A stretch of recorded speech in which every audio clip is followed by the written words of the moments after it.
सोनपुर नामक एक बहुत बड़ा गांव था।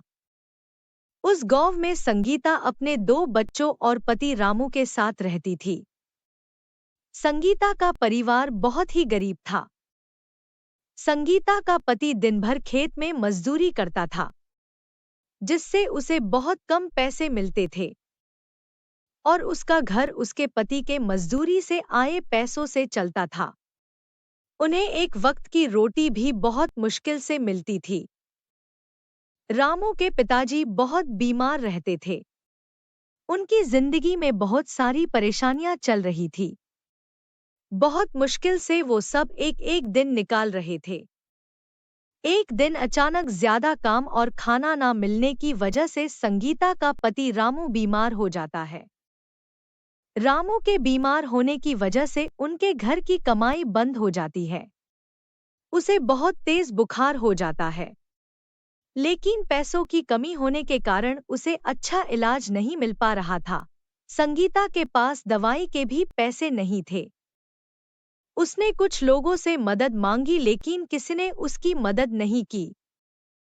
सही समय पर रामू का इलाज ना होने के कारण उसकी मौत हो जाती है।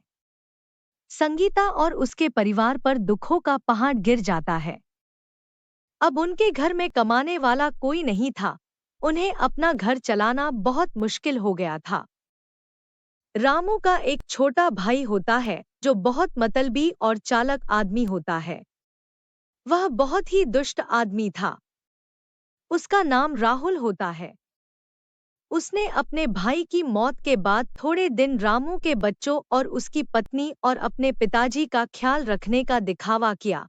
कुछ दिनों तक राहुल ने संगीता के परिवार की अच्छे से देखभाल की। थोड़े दिनों बाद राहुल ने अपने पिताजी से रामू की खेती बाड़ी की जमीन को धोखे से अपने नाम पर कर लेता है और उसे एक बड़े से व्यापारी को बेच के कुछ दिनों के लिए गांव से भाग जाता है। संगीता और उसके परिवार के फिर से दुख की खाई में धकेल देता है। राहुल शहर में जाकर रामू के खेत से मिले पैसों से मजे करता है। रामू के पिताजी रोते हुए, मैंने कैसा बेटा पैदा किया जो अपने ही भाई के परिवार को धोखा दे दिया। है भगवान, अब हमारा क्या होगा?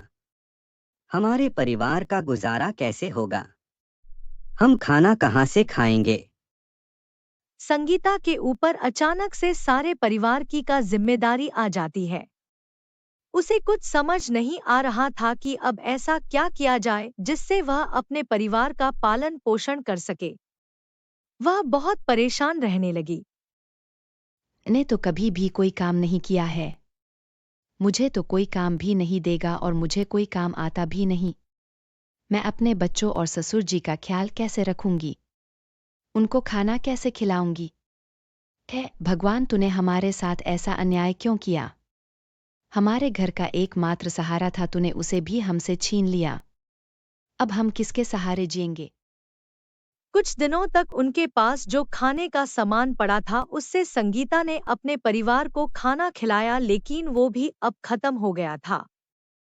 अब घर में खाने के लिए नई राशन था और नई राशन खरीदने के लिए पैसे, और उसे कुछ काम भी नहीं मिल रहा था।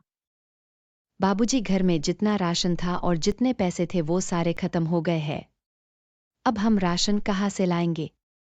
कुछ दिन तो हमने मुश्किल से निकाल लिए, लेकिन अब हमें आगे के लिए कुछ सोचना पड़ेगा। थोड़े दिनों तक संगीता ने आस-पड़ोस के लोगों से मदद मांगकर अपने परिवार का गुजारा किया, लेकिन कुछ दिनों के बाद लोगों ने उन्हें मदद करना छोड़ दिया। बच्चों, आज घर में थोड़ा सा ही राशन पड़ा है जिससे आज का ही खाना बन सकता है, और फिर कल से मुझे कुछ काम ढूंढना पड़ेगा जिससे हम अपना गुजारा कर सके। मैं बहुत परेशान हूँ, अब हमारी मदद कौन करेगा? मैं तुम्हें किसके सहारे तुम्हें छोड़कर जाऊंगी? तुम्हारे दादाजी का ख्याल कौन रखेगा? हे भगवान, हम पर दया करो, हमारी मदद करो। संगीता अपने बच्चों और ससुर जी को खाना देती है और थोड़ा सा खाना अपने लिए बचाकर खा रही होती है कि वो देखती है उसके घर के बाहर कोई साधु खड़ा होता है। संगीता खाना खाते हुए उठती है और दरवाजे की ओर जाती। क्या हुआ बाबाज? आप बड़े परेशान लग रहे हो। हाँ बेटी, मैंने कल रात से कुछ नहीं खाया है। कुछ खाने को है तो दे दो। हाँ बाबाजी, मैं अभी कुछ खाने के लिए लाती हूँ। आप यहीं पर रुकिए। संगीता अंदर जाती है और जो खाना उसने अपने लिए बचाया था वो लाकर साधु को दे देती है। क्या हुआ बेटी, बड़ी परेशान लग रही हो? वो साधु को सारी कहानी बताती है। तो अब मैं क्या करूँ ना, मैं अपने बच्चों और अपने ससुर को छोड़कर बाहर काम करने जा सकती हूँ। और काम नहीं करोगी तो हमार घर कैसे चलेगा? हम खाना कहाँ से लाएंगे? बेटी, तुम खाने का ठेला क्यों नहीं लगाती? तुम बहुत अच्छा खाना बनाती हो। तुम्हारा खाना तो बहुत ही स्वादिष्ट है। तुम इस कला का उपयोग करके पैसे कमा सकती हो। और यह लो जादुई मसाला, इसे अगर अपने खाने में डालोगी तो तुम्हारे खाने को खाकर लोग उंगलियां चाटते रह जाएंगे और तुम्हें कभी ग्राहकों की कमी नहीं होगी।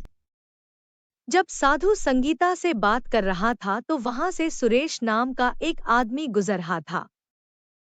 वो साधु और संगीता की सारी बातें सुन लेता है लेकिन वो ध्यान नहीं देता।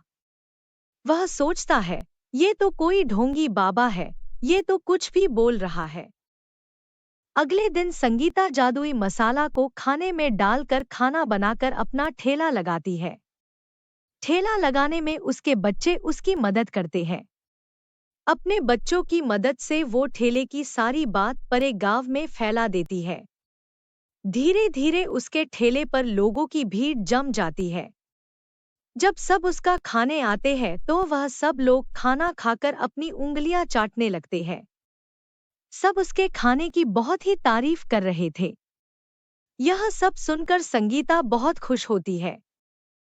रोहित संगीता का खाना खाने के बाद कहता है, वाह, क्या खाना बना है! ऐसा स्वादिष्ट खाना तो मैंने आज तक नहीं खाया। यह खाना खाकर तो मजा आ गया। ऐसे ही वह अपना खाना बनाती और उसे बेचती है। संगीता काम बहुत अच्छी तरह से चल रहा था। उसकी अच्छी कमाई हो रही थी। अब संगीता और उसका परिवार बहुत खुश रहने लगे। एक दिन उसके ठेले के पास से सुरेश गुजरता है। संगीता के ठेले के पास लोगों की भीड़ देखकर कहता है, लगता है कि यह सब जादुई मसाले का कमाल है। क्यों न मैं भी वो जादुई मसाला चुराकर अपना ठेला लगा लूं और बहुत सारे पैसे कमाऊं। रात को सुरेश संगीता के घर से जादुई मसाले का पैकेट चुरा लेता है। सवेरे जब संगीता देखती है कि जादुई मसाले का पैकेट नहीं मिलता तो वह बहुत परेशान हो गई। उसे लगने लगा कि अब फिर से हमारे बुरे दिन शुरू होने वाले हैं। तो उसे वह साधु दिखाई देता है। उस साधु को देखकर संगीता खुश हो जाती है। वो साधु के पास जाती है और उसे सारी बात बताती है। अरे बेटी, मैंने कोई जादुई मसाला नहीं दिया था। वो तो बस तुम्हें प्रोत्साहित करने के लिए मैंने सादे मसाले का पैकेट तुम्हें देकर ऐसा कहा था। शुक्रिया बाबाजी, अगर आप नहीं होती तो मुझे पता नहीं चलता कि मैं इतना अच्छा खाना बनाती हूँ। मेरे हाथ में इतना स्वाद है। मैं अब से और ज्यादा मेहनत करूंगी और इससे अच्छा खाना बनाऊंगी। तो बच्चों, इस कहानी से हमें यह सीख मिलती है कि हमें खुद पर भरोसा करना चाहिए। अपनी कला अच्छे से उपयोग करके हम किसी भी मुश्किल का सामना कर सकते हैं।